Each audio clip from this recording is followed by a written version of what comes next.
शुक्रिया और स्वागत है आपका मेरे यूट्यूब चैनल में। जो जो भी भाई बहन हो मेरे यूट्यूब चैनल में जुड़े हो तो उसको सब्सक्राइब कर देना।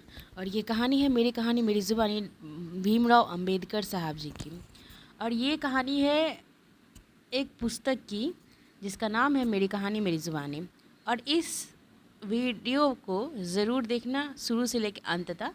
और जो भी भाई और बहनों और मेरे यूट्यूब पे पहली बार आए हो तो पुराने कहानी ज़रूर सुनना, बहुत ही रोचक है। ये अध्याय 9 माह कहता है, बीए पास होने के बाद पिताजी की इच्छा थी मैं मुंबई में ही रहूं तथा बड़ौदा ना जाऊं। बड़ौदा जाने पर मेरा जो अपमान होगा उसकी कल्पना पिताजी को पहले से थी। मैं बड़ौदा नौकरी करूं या उसके लिए उन्होंने नाना प्रकार से मुझे समझाने का प्रयत्न किया। इस कहानी में ये भी कहा गया है, परंतु मैंने अपना हाथ नहीं छोड़ा। मैं बड़ौदा गया। अचानक उनकी बीमारी की तार मुझे बड़ौदा में मिली। मैं तुरंत ही बड़ौदा से मुंबई के लिए रवाना हो गया। रास्ते में सूरत रेलवे स्टेशन पिताजी के लिए बर्फ़ी लेने उतरा, किंतु बर्फ़ी लेने की गड़बड़ी में रेलगाड़ी जा चुकी थी। अतः दूसरी गाड़ी का इंतज़ार करने के सिवाय मेरे पास कोई चारा नहीं था।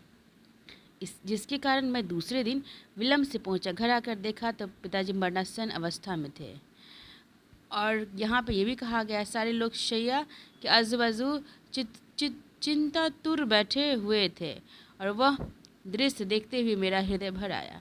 पिताजी ने मेरे सिर पर ममतव का हाथ घुमाया, मुझे आंख भर कर देखा, उन्हें प्राण त्याग दिया।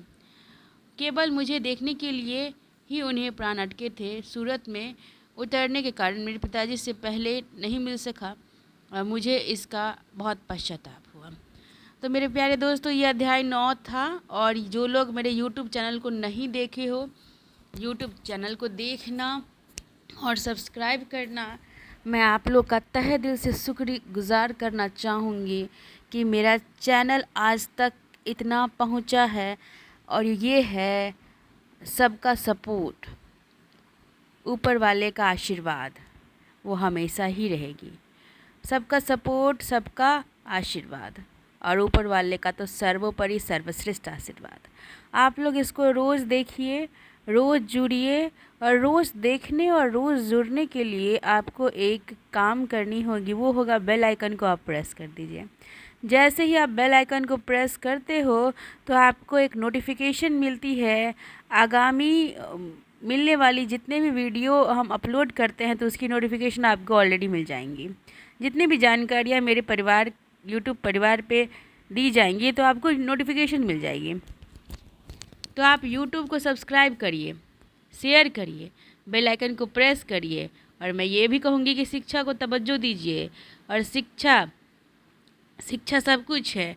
अपने घर परिवार फैमिली की रक्षा कीजिए और घर परिवार सबको रक्षा कीजिए। वो तभी होगा जब आप रिस्पॉन्सिबल होगे, और रिस्पॉन्सिबिलिटी सब कुछ करेगा। कहते हैं कि बातें बनाने से कुछ नहीं होती है, तो वो होती क्या है? रिस्पॉन्सिबल बनने से, समझदारी से, समझदार बनने से। तो जितने भी लोग यूट्यूब परिवार पे जुड़े हो तो सब्सक्राइब करना, इसको हर जगह व्हाट्सएप, फेसबुक, टेलीग्राम, इंस्टा हर जगह शेयर करना।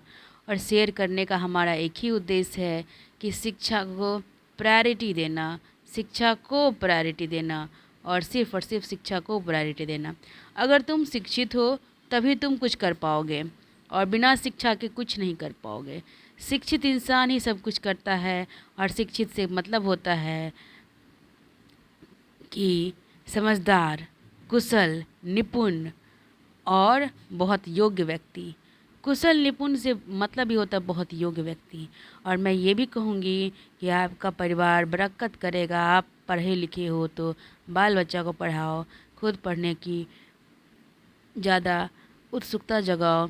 पढ़ने की कोई उम्र ना होती है, ना सीमा होती है। तो कुछ करने की भी कोई उम्र ना होती है, ना कुछ सीमा होती है। ये ज़िंदगी तो एक आपका रंगमंच है। आपको तो परमात्मा ने अभिनय करने का मौका दिया है, तो इस ज़िंदगी को अच्छे से जिए। शुक्रिया मेरे प्यारे भाइयों और बहनों।